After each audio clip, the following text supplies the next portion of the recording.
هاسألك سؤال، إيه الحاجة اللي بقى لك فترة عايز توصل لها ومش عارف، وتقعد تقول لنفسك المرة الجاية هابدأ، المرة الجاية هاشد حيلي، لأ أنا المرة الجاية مش هاسيبها، وليه ما سألتش نفسك قبل كده هل الهدف ده فعلًا بتاعك والّا بتاع شخص تاني؟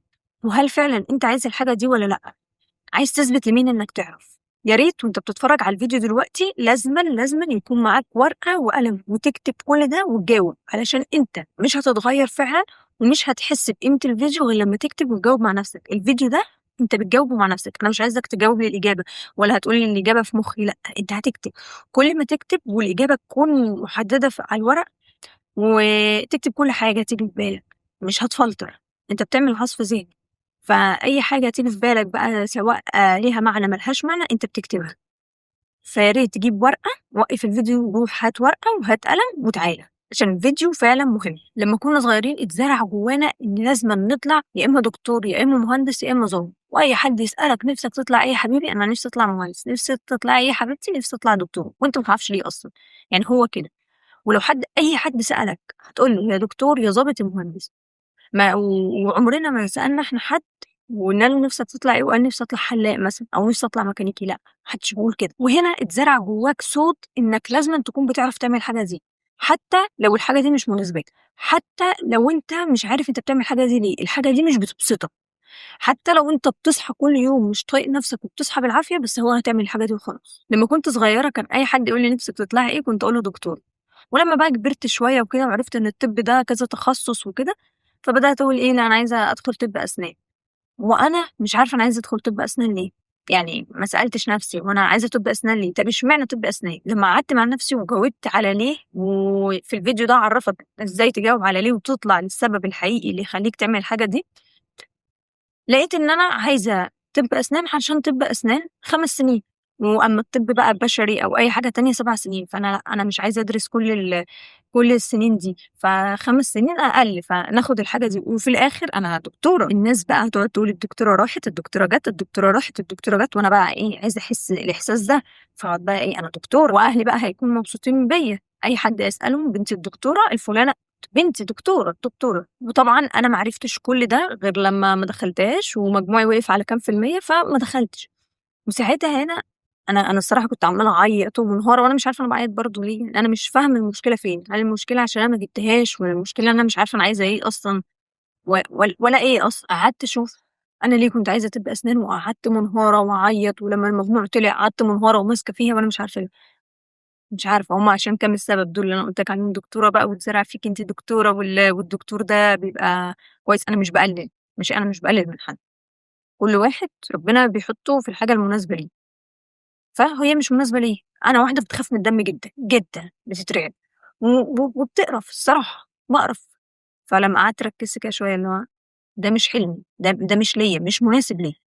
مناسب مع ناس تانية بس مش مناسب ليّا، أنا مش هاعرف أحُط نفْسي في الحتّة دي، فده اللي أنا عايزة أقوله لك، إزاي تحُط هدف والهدف ده يكون بتاعك أنت، أنت اللي عايز كده، ما يبقاش قاعد بقى لك سنين بتموّت نفْسك، أصل ماما عايزة كذا، أصل بابا عايز كذا، أنت عايز إيه؟ أنت ما تعرفش، اتزرع جواك حلم مش حلمك، وأنا هنا مش باقول لك إن أهلك غلط بقى فتقعد هم اللي عملوا فيّا كده، هم اللي سووا، لأ، لأ، هو بس اتزرع فيك حاجة مش بتاعتك.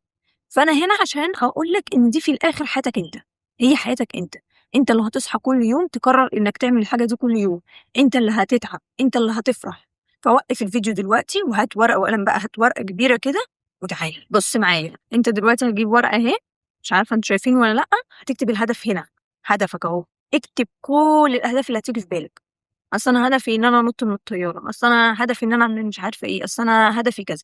فهنكتب كل الأهداف هنا أهو، هدفك، أنا عايز الهدف ده، أنا عايز الهدف ده، أنا عايز الهدف ده، الورقة هتفضّي فيها كل حاجة بصدق، أصل الاختبار ده هو اللي هيعرّفك نَفْسك، أنت لو ما عملتش كده أنت مش هتعرف نَفْسك، أنت لو ما عملتش كده في الفيديو وطبّقت معايا فأنت بتضحك على نَفْسك، ماشي؟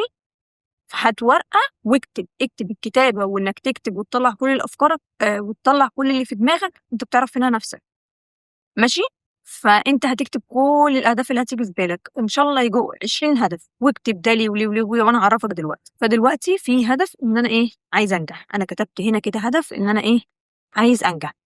من كل هدف هتكتبه هتطلّع ليه، وليه دي تكون بتاعتك أنت. أنا عايز أنجح مثلًا علشان أهلي يفرحوا بيّا، ده هدفي. إن أنا أنجح ليه؟ علشان أهلي يفرحوا بيّا. أصل أنا لمّا هانجح هاحس إن أنا لمّا هاحقق النجاح ده، فأنا هاحس إن أنا شخص ذو قيمة، إن أنا شخص مهم في الحياة، فأنا عايزة أنجح عشان كده. في ناس بتبقى عايزة تنجح علشان ده بيحسسها إن هي عايشة، في ناس لو ما صحيتش كل يوم بتعمل حاجة بتحس إن هي ميتة، فلازمًا يبقى عندها أهداف علشان تحس إن هي موجودة في الحياة.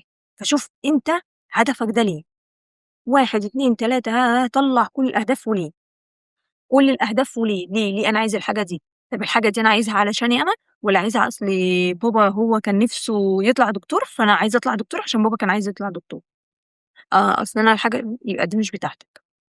فشوف من كل الأهداف دي ليه، اكتب ليه، دي هتفتح لك حاجات قد كده أنت ما كنتش واخد بالك منها، وما تفلترش، اكتب كل اللي في دماغك، نزّل كل اللي في دماغك، وبعد كده إحنا هنفلتر كل الحاجات دي، لكن لو قعدت تفلتر أنت مش هتوصل للحتة اللي إحنا عايزينها. فاكتب كل حاجة في دماغك، ماشي؟ ماشي. وهنا خلاص أنت كتبت كل اللي أنت عايزه، هنا يعني عايزاك تتخيل نفسك لو أنت حققت الهدف ده بكرة ممكن إيه اللي تحصل، هتحس بإيه؟ إيه الإحساس اللي ممكن يوصل لك؟ ساعتها مثلًا ممكن تقول أنا هاحس بالراحة، لو حققت الحاجة دي هاحس بقيمة النجاح، هاحس إن أنا موجود. فشوف إيه الحاجة اللي هتحسسك بالحاجة دي، ممكن هتحس إن أنت خلاص كده بقيت كفاية، إن أنا حققت الهدف ده فأنا كده بقيت موجود، أنا كده كويس، أنا كده كفاية. وممكن تقول إن أنا خلاص أنا بقيت قادرة أثبت نفسي. فاكتب كل اللي أنا باقول لك عليه ده علشان هيساعدك إنك تفهم نفسك. فخلاص كتبنا الهدف وكتبنا ليه، وكتبنا إيه الإحساس اللي أنا ممكن أحسه لمّا أكون عايزة أحقق الحاجة دي، لمّا أحققها إيه اللي أنا هاحسه، ودي ساعتها الغاية. ماشي، ماشي. إحنا أصلًا الهدف بتاعنا أنا كاتباها لك هنا أهو، إن الهدف بتاعنا إحنا بنحققه عشان نحس بإحساس، بنحس بشعور. إحنا بنعمل الأهداف عشان أنا بابقى لمّا باعمل الحاجة دي حتى في ناس بتقول لك أصل أنا باعمل حاجة بس باحس إن أنا مبسوط. إحنا بنوصل لشعور، بنوصل لإحساس، فشوف الإحساس اللي أنت عايز توصل له في الآخر إيه، ما يبقاش أنت يعني أنت مثلًا بتجري ورا هدف في ناس جريت ورا أهداف كتير وفي الآخر ما وصلتش لحاجة، ما حسيتش بحاجة، واكتشفت بعد عمر كبير إن هي بتجري وحققت أرقام وعملت بس ما حسيتش بالإحساس الانبساط، ما حسيتش بإحساس الفرحة. مش بنشوف مثلًا ناس كتير وتقول إزاي أنت مش مبسوط ومعاك عربية ومعاك، بس هو برضه ما وصلش للحتة اللي جواه، ما وصلش للحاجة اللي عايزها. فاكتب أنت عايز إيه واكتب كل ده، دي برضه مهمة جدًا. لو حققت الهدف ده إيه اللي هيحصل؟ أصل أنا لو حققت الهدف ده أنا هاجيب تليفون جديد، أنا هاشتري عربية، أنا هاجيب بيت، أنا هاحس إن أنا ناجح، أنا هابقى مبسوط، أنا اكتب كل اللي أنت هتحسه، هتحس بإيه لمّا تحقق الحاجات اللي أنت عايزها، إيه إحساسك؟ قدامها بقى جنبها كده بالضبط لو ما حققتش الهدف ده إيه اللي ممكن يحصل؟ أنت ممكن شوف أوحش حاجة ممكن تحصل لك إيه؟ اكتب كل حاجة وحشة، أصل أنت دلوقتي أنت في الوِحِش، فاكتب كل الوِحِش اللي أنت مش عاجبك ده عشان أنت تعرف تغيّره. لمّا بتتخيّل أسوأ سيناريو ولمّا بتتخيّل أصعب حاجة وأوحش حاجة، أنت بتبقى لأ، عايز تطلع من الحتّة دي، لأ أنا مش قادر، أنا مش قادر أقعد هنا كتير. فشوف علشان الوِحِش ده أنا حتى هنا كاتبة إن الوِحِش ده هو اللي هيغيّرك، هو اللي هيخلّيك فعلًا عايز تحقق الهدف ده. فأهي واكتب كده فوق كده الورقة إن حياتك في إيدك أنت، أنت اللي قادر تتغيّر وأنت اللي مش قادر تتغيّر. خلصت الورقة دي إيه، هاكتب الهدف، هاكتب أنا عايز الهدف ده ليه، وليه تكون بتاعتك أنت، والغاية اللي أنا هاحققها. طيب لو ما حققتش الحاجة دي، أنا حققت الحاجة دي، إيه الإحساس اللي أنا هاحسه، إيه الشعور الجميل اللي أنا هاحسه. طيب أنا دلوقتي لو الحاجة دي ما اتحققتش هتفضل مكانك، هتفضل لسه في القاع، لسه في القاع تحت، القاع بقى زحمة وإحنا قاعدين كلنا تحت، فيا ريت تطلع كده تشم هوا كده، خلاص القاع ما بقاش القاع زحمة، ما بقاش سايعنا كلنا. قوم، فتتخيل أسوأ سيناريو في حياتك، وتتخيل حياتك بكل الوحش اللي فيها، بكل حاجة مضايقاك في حياتك تخيلها واكتبها، عشان ده اللي هيساعدك ودي هترجع لها، دي اللي هترجع لها لما تلاقي نفسك انت مش قادر تكمل، فترجع بقى ليها. ليه انا بدأت الحاجة دي، وليه انا بدأتها، اصلا انا مش الحاجات دي لو ما اتحققتش انا هحس بكذا، انا مش عايز الكذا ده، انا اصلا بعمل الحاجات دي عشان اطلع من الكذا دي. فده اللي هيفكرك لما بتكتب، انت بتفتكر المفروض الورقة دي كده مطبق وخليها قدامك كده، أنا عايز الهدف ده عشان كذا، ولو ما حققتش الهدف ده أنا هحس بكذا، فقوم اتحرك. فكل اللي أنا بقوله لك ده أنت الوحيد اللي عارف أنت بتحب إيه وبتكره إيه. فلو أنت مثلا شخص بتحب تقعد قدام الكمبيوتر، لو قعدت 18 ساعة أنت مش هتزهق. ما ينفعش بقى أقول لك شغلانة إنك تبقى مدرس أو سيلز وبتتعامل مع الناس، أنت مش هترتاح. أصل الناس بتعمل كده وبتقول إن هي حلوة. إحنا طبعا دلوقتي إحنا فهمنا، إحنا مش هنعمل الحاجة عشان الناس، إحنا هنعمل إحنا بنحب إيه. أنت أكتر واحد عارف نفسك، واكتب، والحاجات اللي أنا قلت لك عليها دي هي هتساعدك تعرف نفسك أكتر. مع السكة بتتعلم وبتعرف نفسك أكتر، فدور على الحاجة المناسبة ليك، مش عشان الناس بتقول إن ده حلو فإحنا هنعمل الحلو. إحنا فهمنا دلوقتي. صدقني لو أنت مش بتعمل الحاجة دي عشان نفسك أنت هتتعب ومش هتعرف تكمل وهتزهق وهتحس إن الطريق صعب وهتحس إن خلاص جبت آخرك لو مش بتعمل الحاجة دي عشان نفسك. ودي حاجة عايزة أقولها لك، إنك تجرب وتشوف، وعادي جدا إنك تمشي في هدف بقالك مثلا فترة وتحس إن الهدف ده مش مناسب ليك. أنا دخلت الشغلانة دي وحسيت إن الشغلانة دي مش مناسبة لي، عادي جدا، سيبها سيبها. وده جميل جدا أصلا إنك حسيت إن الحاجة دي مش مناسبة ليك، فأكيد أكيد في حاجة تانية مناسبة ليك. ما إحنا كلنا مش كلنا نفس الحاجة، مش كلنا كل حاجة مناسبة لينا، لأ، مختلفين. فحلو إنك إيه، شُفت إن الحاجة دي مش مناسبة ليك، هتكمّل بقى. أصل الناس هتقول عليَّ إن أنا ضعيف، فأنا ما كمّلتش في الحاجة دي عشان أنا ما باعرفش. ما يقولوا، أنت اللي هتتعب في الآخر، أنت اللي هتتعب. في ناس عاشت عمرها كلّه ضيّعته في شغلانة هي مش بتحبها، وكمان هي في الآخر ما عرفتش هو ده هدفها والّا مش هدفها. فجميل جدًا إن لقيت إن السكة دي مش سكتك، يالّا شوف اللي بعده. السكة دي مش سكتي، أنا هاشوف اللي بعده.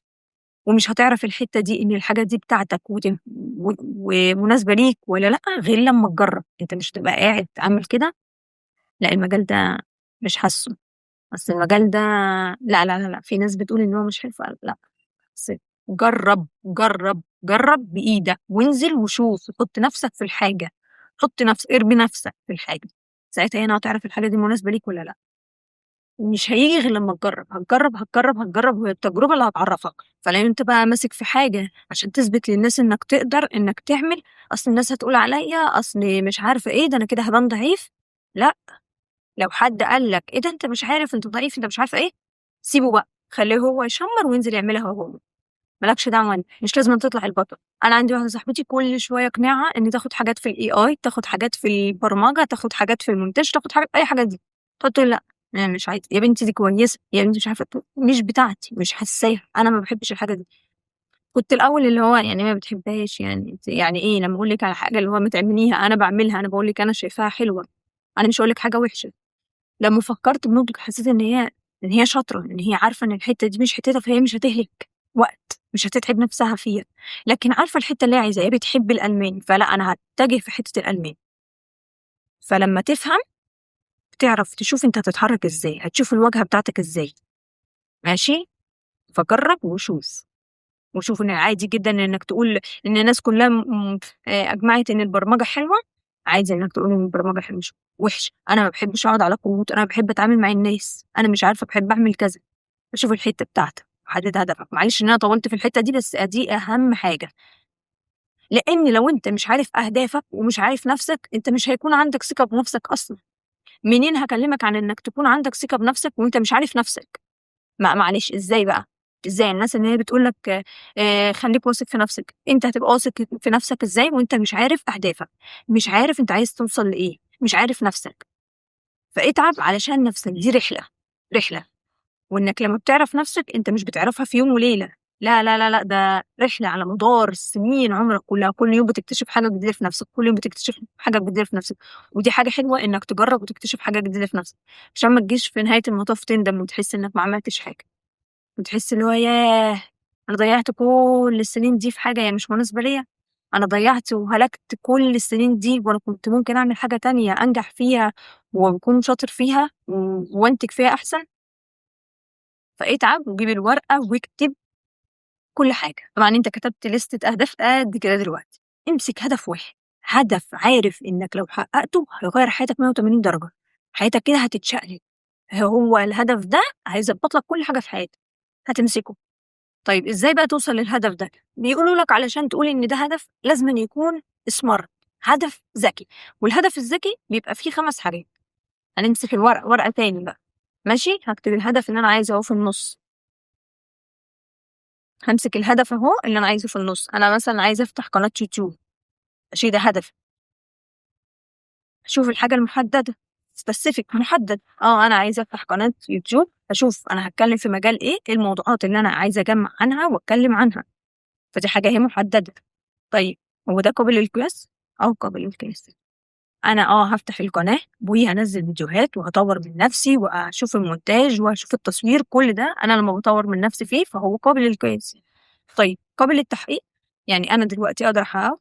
أنا معايا تليفون وهانزّل تطبيق للمونتاج على التليفون بقى متاح، أنا أقدر أحققه. طيب اكتب، اكتب أهو، حتى أنا كاتبة هنا أهو إني معايا تليفون وإني أقدر أصوّر وإني هانزّل برنامج للمونتاج وأتعلم. طب هل الهدف ده متصل بيك، متصل بيك أنت، ليك أنت؟ هيبقى عنده هيبقى هيحقق لي منفعة، هيغيّر لي حياتي. أنا عايز الهدف ده. اكتب، اكتب هو متصل بيك والّا لأ، بتاعك والّا مش بتاعك. الوقت بقى، هل هنسيبها كده نحط الهدف وخلاص؟ لأ، لازمًا يبقى مرتبط بوقت. قُل مثلًا أنا معايا 6 شهور، أول 3 شهور دول أنا هاتعلم مهارات، هاتعلم مثلًا في أول أسبوعين إزاي أقطّع السكوت في المونتاج، إزاي أقطّع وألزّق الفيديو صح، إزاي أعمل كذا، كنت هتتعلم في أول أسبوعين. الأسبوع اللي بعده مثلًا إزاي أعمل الصورة المصغّرة اللي على اليوتيوب، الأسبوع اللي بعده إزاي أعرف أنشئ قناة على اليوتيوب. الأسبوع اللي بعده إزاي أتكلّم، إزاي أقدّم محتوى، إزاي أكتب. فخُد مثلًا أول 3 شهور إنّك بتتعلّم الحاجة دي، ال3 شهور التانيين هتعمل فيهم إيه، هتفتح القناة. أنا هاشوف تقدُّمي، أنا بانزّل فيديوهات، أنا باعمل كذا، الفيديو ده كان حلو، الفيديو هنا أنا اتكلّمت كان أحسن، لأ الفيديو ده كنت محتاجة ألعب عليه شوية. وعشان تعرف التدريب هو اللي بيبني عندك المهارة، هو اللي بيبني الإتقان، أنت ما بتبقاش قاعد كده جاهز 100%، ما فيش حد جاهز 100%. فأنت هتعمل كذا وأهم حاجة الوقت، أنا هابدأ النهارده يبقى هابدأ النهارده. كتبت كل ده وخلاص وعرفت، روتين بقى. إحنا مش حطينا الهدف وعملنا كل ده علشان نسيبه بقى لمّا ييجي اليوم بقى نعمله، لأ، ده روتين، روتين. كل يوم بتعمل الحاجة اللي هتوصّلك للهدف بتاعك، كل يوم حاجة مختلفة توصّلك. أنا النهارده أنا باقرأ كُتب، أنا النهارده باشوف أول فيديو في المونتاج، أنا بُكرة باشوف مش عارفة إيه، بعده باشوف إيه، كل ده بيوصّلك لهدفك. فهو روتين. ما فيش شخص ناجح حياته ماشية كده، ما بيصحاش الصبح يقول يا فتاح يا عليم يا رزاق يا كريم إحنا علينا إيه النهارده، لأ، ده في الساعة الفلانية هو عارف هيعمل إيه، ده في الدقيقة كذا هو عارف هيوصل لإيه، في هو كده. ما فيش شخص ناجح حياته سايبة، ما فيش شخص ناجح يومه كده ماشي كده، لأ هو بيبقى عارف. الهدف بيبدأ يتحقق من شوية عادات، عادات. هو العادات هي اللي بتبني المهارة، بتبني كل حاجة. فهتشوف أول خطوة ممكن تقدر تعملها دلوقتي، هتطبّق أول خطوة إيه؟ أول خطوة هي خطوة واحدة، اللي هتقدر تعمله دلوقتي إنك تفتح القناة، تعمل إنشاء قناة وتسميها. المرّة الجاية أو اليوم اللي بعده أنا هاضبّط اللوجو، أنا هاضبّط الbanner بتاع الصفحة، أنا هاشوف إزاي بينزّلوا الفيديوهات، هابدأ أصوّر لنفسي كده عشان أبدأ أتدرّب. طب إيه المحتوى اللي أنا ممكن أتكلّم عنه؟ كل يوم بتعمل حاجة مختلفة. هل الهدف ده بييجي مرّة واحدة؟ ما بيجيش، بييجي أهو بالروتين، بييجي إنك كل يوم بتعمل حاجة مختلفة. فهي رحلة محتاجة تعديل، محتاجة تغيير، محتاجة إنك بتتطور. ما تبقاش قاعد مش أول عمر ما يكون أول فيديو صورته زي دلوقتي، زي بعد كده. لأ، أنت بتتغير، بتتغير، بتتغير وبتتطور بتبقى أحسن، وبتشوف إن الحتة دي ما كانتش مناسبة، لأ أنا هاعمل الحتة دي. كل ده هيعلمك. هل هتتعلم وأنت قاعد؟ لأ. بتجرّب، الحتّة دي أنا غلطت فيها، لأ الحتّة دي أنا عرفتها، الحتّة دي كانت أحسن معايا. فشوف وابني عادات، عادات، حُط عادات كل يوم علشان ده اللي بيهيأ لك جودة حياتك. جودة حياتك أنت عايزها تبقى في المستقبل عاملة إزاي، تبني بعاداتك. بالأوضة مثلًا، نضّف الأوضة، بتحبي الحاجة رايقة، هل مستني بقى لمّا يبقى عندك البيت عشان تقعد تنضّف فيه؟ لأ، ابدأ باللي عندك. لمّا بتبدأ كده وتنضّف الحاجة اللي حواليك أنت بتهيأ للحياة الجاية، هيّأ ليها. وعشان تبقى عارف ما فيش حد بدأ جاهز، ما فيش حد بدأ جاهز 100%، ما فيش حد بدأ ومعلقة دهب في بُقّه. هاته لي مين اللي بدأ ومعلقة دهب في بُقّه؟ ما حدش، كلّه بادئ من تحت، كلّه من الصفر تحت، كلّه بادئ من تحت، كلّه بادئ من الصفر. ماشي، كله بادئ من القاع، فانت اطلع وطور من نفسك عشان القاع بقى زحمه زي ما بقول لك. فانت طور من نفسك، اول حاجه هتشوف الهدف انت عايز تحققه ليه، والخطوات اللي هتمشي عليها، وهتبني ازاي تعمل تو دو ليست اللي هي مهام يوميه تقدر تحققها كل يوم وتعملها علشان توصل للهدف ده. هي خطوات خطوات، عادات عادات عادات، عشان العادات دي لما بنجمعها هي اللي بتبني الهدف اللي احنا عايزه. احنا مش بنحقق الهدف كل مره واحده، احنا بنمشي خطوات. ماشي، فياريت تعمل روتين وتسمع الفيديو كذا مرة لو انت في حاجة وقعت منك، وطبق واعمل بإيدك الفيديو، والله ما هيفرق معاك غير لما تطبق بإيدك وتعرف انت عايز الحاجة دي ليه. بس فما تنسوش بقى تعملوا لايك وتشتركوا في القناة، ولو حابين نتكلم الفيديو الجاي عن ايه، وما تنسوش تصلوا على النبي، واشوفكم في فيديو جديد، والسلام عليكم.